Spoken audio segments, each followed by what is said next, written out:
মোৰ নাম ভূপেন দত্ত। মই মাজুলী গড়মূৰৰ। মোৰ চকুৰ অসুখ হৈছিলে আৰু এই চকুৰ অসুখৰ কাৰণে মই ডিব্ৰুগড়, যোৰহাট, নেপাল বিভিন্ন জেগাত চকুৰ চিকিৎসা কৰিলোঁ। কিন্তু মই শেষত মোৰ যেতিয়া চকু পৰীক্ষা কৰা হ'ল গড়মূৰতে, তেতিয়া ক'লে আপোনাৰ কেটাৰেক্ট কৰিছে আৰু আপোনাৰ চকু অপাৰেশ্যন কৰিব লাগিব। তেতিয়া মই ফেচবুকত এটা i4 বুলি যোৰহাটৰ তৰাজনত থকা চকুৰ ক্লিনিক, সেই ডাক্তৰৰ ওচৰত গ'লোঁ।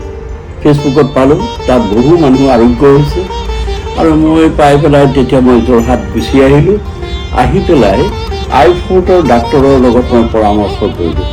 তেখেতে মোক চোৱা চিতা কৰিলে আৰু চোৱা চিতা কৰাৰ পিছত মই মোৰ চকুৰযোৰ আগতকৈ বহু উপশম পালোঁ আৰু তেখেতৰ যি চিকিৎসা সেৱা আৰু তেখেতৰ যিখিনি সেৱা আৰু তেখেতৰ যি ব্যৱহাৰ, এইখিনি আটাইতকৈ মোৰ মনোগ্ৰাহী হৈছে।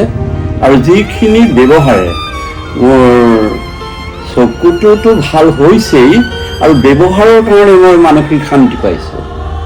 আৰু আজি এইটো কথা মই সকলোকে এইকাৰণেই কৈছোঁ, আপোনালোকৰ যদি কাৰোবাৰ চকুৰ বিশেষ অসুখ আছে, তেতিয়াহ'লে আপোনালোকে যোৰহাটৰ তৰাজানস্থিত i4 আই ক্লিনিকত আহক আৰু ডক্তৰজনৰ লগত কথা বতৰা পাতক আৰু আপোনালোকে ইয়াত আহি পেলাই কিমান উপশম পাব নিজে অনুভৱ কৰি গুচি যাওক। মোৰ ইমানেই কথা।